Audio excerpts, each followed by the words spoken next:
अस्सलामुअलैकुम and welcome to AAR pharmacy lectures. हम pharmacognosy में आज पढ़ेंगे traditional medicine system. Traditional medicine system किसे कहते हैं? जैसे WHO ने इसे डिफ़ाइन किया, ये जो है टोटल नॉलेज, स्किल्स और प्रैक्टिसेस बेस्ड जो मिथ होती हैं, बिलीव्स होते हैं या एक्सपीरियंस होते हैं किसी भी स्पेसिफिक कल्चर के, जो वो लोग यूज़ करते हैं हेल्थ के लिए, चाहे फिर वो प्रिवेंशन के लिए यूज़ कर रहे हों, डायग्नोसिस के लिए या ट्रीटमेंट किसी भी बीमारी की, तो इसे हम कहते हैं ट्रेडिशनल मेडिसिन सिस्टम। ठीक है, ये मतलब मेनली जो है उनकी नॉलेज भी होती है, स्किल्स, प्रैक्टिसेस या जो है मिथ होती है, बहुत सी कल्चर्स के बिलीफ होते हैं, उन सब के जो है कॉम्बिनेशन जो होता है उसे हम ट्रेडिशनल मेडिसिन सिस्टम कहते हैं। कुछ ट्रेडिशनल मेडिसिन सिस्टम जो है ना, वो ज़्यादातर रिकॉर्ड्स और लिटरेचर भी हमें उनके मिलते हैं कि ये जो है उन्होंने काफ़ी लिटरेचर उस पर लिखा हुआ होता है या हमें जो है उसका बहुत सारा डेटा मिल जाता है। जबकि कुछ जो है सिर्फ वो जनरेशन टू जनरेशन एक दूसरे तक पास कर रहे होते हैं, उसका हमें कोई लिटरेचर, एविडेंसेस वगैरह या इस तरह की चीज़ें नहीं मिल पा रही होती। आज तक जो है ना, ज़्यादातर पार्ट अगर दुनिया के देखे जाएँ तो वो लोग अपने ट्रेडिशनल मेडिसन वाले सिस्टम पे बिलीव करते हैं। प्राइमरी मतलब उनको कोई मसला होता है तो वो कोशिश करते हैं कि वो ट्रेडिशनल जो मेडिसिन सिस्टम्स हैं ना, उनका वो उसी बिलीव्स को फॉलो करते हैं, उनसे वो उस डिज़ीज़ को ट्रीट करने की कोशिश करते हैं। अगर वो उनके कल्चर से बाहर है तो उसे हम फिर जो है कॉम्प्लीमेंट्री और अल्टरनेट मेडिसिन कहते हैं।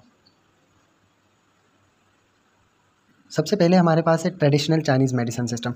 ट्रेडिशनल चाइनीज़ मेडिसिन सिस्टम जो है एंशिएंट चाइनीज़ फ़िलासफ़ी पे बेस करता है और ये 3000 साल पुराना है। ये टाइम टू टाइम इवॉल्व होता रहा है और जो है एक बहुत ज़्यादा इसने जो है पॉपुलेशन को कवर किया हुआ है। अभी भी ये जो है एक रिलायबल और effective affordable health care provide करता है पेशेंट्स को। कॉन्सेप्ट अगर हम देखें ट्रेडिशनल चाइनीज़ मेडिसिन सिस्टम का, तो दूसरे जितने भी हमारे पास ट्रेडिशनल मेडिसिन सिस्टम हैं उसकी तरह TCM जो है वो ये भी डेवलप हुआ था। फ़िलासफ़िकल फ्रेमवर्क जो ऑब्जर्वेशन और इवेंट्स होते हैं यूनिवर्स के और उनके दरमियान रिलेशन क्या है, इसीलिए जो कॉन्सेप्ट है ना बेस करता है वो मीन्स उनका होलिज़म पे ही बिलीव है। ह्यूमन बॉडी इन्होंने कहा कि वो एज अ एक छोटी यूनिवर्स के तौर पे लिया और उसके सराउंडिंग इन्वायरमेंट जो है वो ग्रेटर यूनिवर्स है। मीन्स जो हमारे सराउंडिंग में इन्वायरमेंट है वो जनरल यूनिवर्स है और ह्यूमन बॉडी को उन्होंने एक स्मॉल यूनिवर्स लिया। तो इन्होंने कहा ह्यूमन बॉडी या जो स्मॉल यूनिवर्स है ना, वो आर्गन टिश्यूज़ और वाइटल सब्सटेंस की बनी होती है और सबका जो है ना एक यूनिक फंक्शन है, मगर वो कोरिलेटेड होते हैं इंटरडिपेंडेंट मैनर में एक दूसरे पे। मीन्स टोटली वो एक दूसरे के थ्रू चल रहे होते हैं म्यूचुअली। एक आर्गन जो है, एक टिश्यू दूसरे पे इंटरडिपेंड होता है और उसी के थ्रू वो चल रहे होते हैं एक दूसरे के साथ। बिल्कुल इसी तरह जैसे हमारे पास बाहर यूनिवर्स है, उसके सारे कंपोनेंट्स एक दूसरे से इंटरेक्ट करते हैं, डायनामिक इक्विलिब्रियम में रहते हैं, तभी वो चल रही होती है। इसीलिए जो है ना, जब इंटरनल बैलेंस रहेगा ना मुख्तलिफ आर्गन, टिश्यूज़ और वाइटल सब्सटेंसेस, इमोशंस के दरमियान, तभी एक बंदा अच्छी हेल्थ में रहेगा। सिर्फ जो है बैलेंस स्टेट में हमारी बॉडी नॉर्मली मतलब फंक्शन कर रही होती है और हेल्थी कंडीशन मेंटेन करती है। जैसे ही उनमें कोई भी चेंजेस आएंगे तो उससे वो बंदे को बीमारी की तरफ ले जाएंगे। फंडामेंटल प्रिंसिपल अगर हम देखें ट्रेडिशनल चाइनीज़ मेडिसिन सिस्टम के, वो दो फंडामेंटल प्रिंसिपल यूनिवर्स के इन्होंने लिए थे, यिन एंड यांग, और उसके अलावा 5 एलिमेंट्स।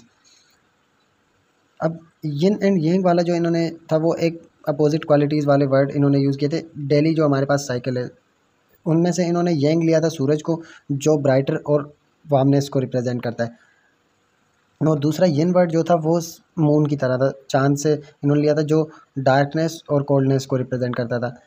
मीन्स एक ब्राइटर और वार्म, और दूसरा जो है यिन वाला वो डार्कर और कोल्ड।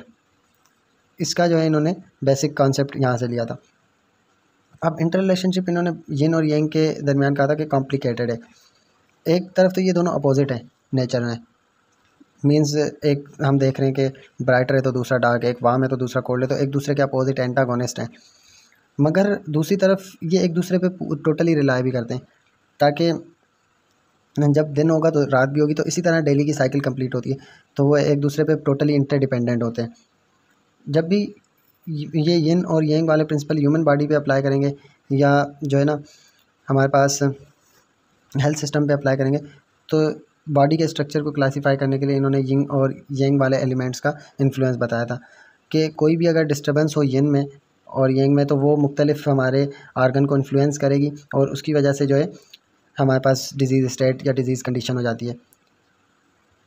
फिर बीमारियां जो भी मतलब हैं वो उन्होंने क्लासीफाई की थी दो मेजर टाइप्स में, यंग सिंड्रोम और यिन सिंड्रोम। यंग सिंड्रोम ऐसे हैं जिनमें जो है हीट ज़्यादा होगी और सिम्टम्स ऐसे आएंगे जैसे फ़ीवर हो गया, स्ट्रेस वगैरह हो गया। जबकि यिन सिंड्रोम जो है वो ऐसे होंगे जिनमें कोल्ड मैनिफेस्टेशन होगी, जैसे हमारे पास हाइपोथर्मिया हो गया या जनरल वीकनेस। तो थेरापी भी हम जो है यिंग और यंग प्रिंसिपल के अकॉर्डिंग ही देंगे। जो यंग होगा वो हॉट सिंड्रोम था तो उसके लिए हम ऐसी हर्ब्स देंगे जो कोल्ड प्रॉपर्टीज़ रखती हों, और इसी तरह से फिर यिन जो कोल्ड सिंड्रोम प्रोड्यूस कर रहा था उसके लिए हम ऐसी हर्ब्स देंगे जिनमें हार्ड प्रॉपर्टीज़ हों ताकि वो वापस से उसके दरमियान बैलेंस इस्टेब्लिश कर ले। 5 जो एलिमेंट्स लिए थे, पर्सन लिवलीहुड इन्होंने कहा था कि 5 बेसिक एलिमेंट्स पे डिपेंड करती है, वुड, फायर, अर्थ, मेटल और वाटर।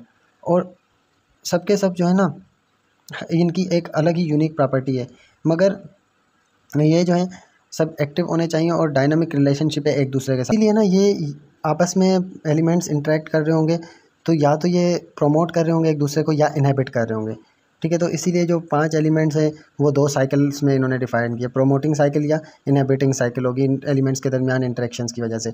अब चाइनीज़ मेडिसिन में जो ये इफेक्ट था 2 साइकिल्स वाला, प्रोमोटिंग या इनहिबिटिंग जो रिलेशन थी, वो इन्होंने यूज़ किया डिफरेंट बॉडी पार्ट्स के लिए कि वो किस तरह से इसी को मैकेनिज़्म को फॉलो करते हुए काम करते हैं और किस तरह डिजीज़ बनती है। एग्जाम्पल के तौर पे उन्होंने कहा कि 5 हमारे पास मेजर विजरल ऑर्गन है, हार्ट, लिवर, स्प्लीन, लंग और किडनी। वो जो है इन्हीं 5 एलिमेंट्स की तरह है। अब हर जो 5 हमारे पास विजरल ऑर्गन है ना उनकी प्रॉपर्टीज़ जो है इन्हीं एलिमेंट्स की तरह सिमिलर है और इनके दरमियान इसीलिए कोरिलेशन है।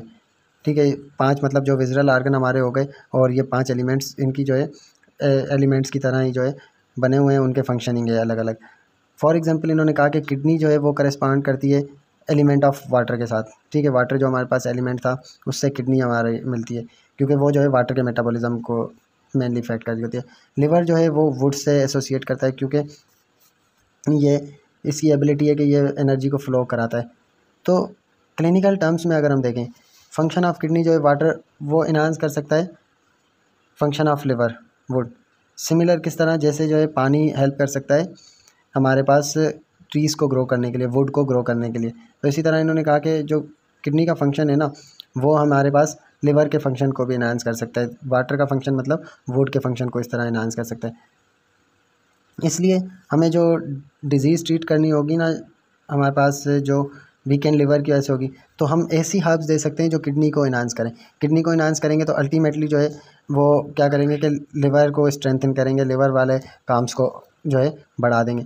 तो ये इन्होंने एक आइडिया दिया था कि हम एक चीज़ देखें तो उसका दूसरे के साथ कोरिलेशन है, तो हम ऐसी ट्रीटमेंट दे सकते हैं जो एक को इन्हांस करेंगे तो वो अल्टीमेटली दूसरे को इन्हांस कर देगा। तो एग्जांपल के तौर पे इन्होंने ये एग्जांपल दी है हमारे पास, जैसे किडनी का फंक्शन अगर इन्हांस हो तो वो अल्टीमेटली हमारे पास लिवर के फंक्शन को बढ़ा देगा। सेम एग्जांपल इन्होंने दी वाटर और ट्री वाली। तो इसी तरह जब हमारे पास कोई भी ऐसी डिज़ीज़ हो जिसमें हमारे पास लिवर वीकेंड है, हो गया है, बहुत कम काम कर पा रहा है, तो हम ऐसी हर्ब्स दे सकते हैं जो किडनी के फंक्शन को बढ़ाएं, तो अल्टीमेटली जो है वो काम करना। दूसरी तरफ हमारे पास ऐसा है कि लिवर फंक्शन बहुत ज़्यादा बढ़ गया है।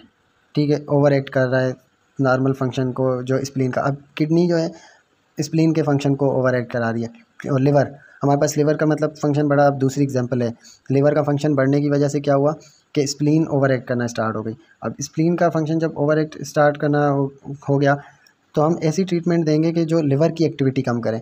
लिवर की एक्टिविटी कम होगी तो अल्टीमेटली जो है स्प्लीन फंक्शन भी नॉर्मल हो जाएंगे ताकि वो अपनी ओरिजिनल कंडीशन में काम करना स्टार्ट कर दें।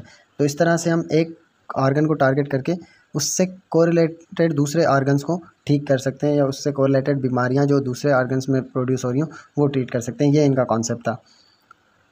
अब इसमें जो है क्लिनिकल सिम्टम्स को कंट्रोल करने के अलावा जो चाइनीज़ मेडिसिन ऑप्शन क्या कहता है कि ये इंटरनल ऑर्गन्स की फंक्शनिंग को मॉडिफाई किया जाए। ठीक है, जो मतलब डायरेक्टली इन्वॉल्व ना भी हों। अब इसमें हमें असल चीज़ ये मिली कि डायरेक्टली वो इन्वॉल्व नहीं है पैथोलॉजिकल चेंजेस में, वो आर्गन इन्वॉल्व नहीं था। एग्जांपल दोनों में ऐसा ही था हमारे पास कि एक में किडनी इन्वॉल्व नहीं थी डायरेक्ट, मगर लिवर का फंक्शन ख़राब हो रहा था। दूसरा इसी तरह हमारे पास स्प्लीन का फंक्शन ख़राब हो रहा था, मगर उसके पीछे हमने दूसरे आर्गन्स को देखा और उनको ट्रीट किया जो उससे कोरिलेट करते हैं। तो इसीलिए ये कह रहा है कि इससे हमें मिलता है कि ऐसे हमें मॉडिफिकेशन एम करनी है जो इंटरनल ऑर्गन की फंक्शनिंग है जो डायरेक्टली इन्वॉल्व ना हो पैथोलॉजिकल चेंजेस में।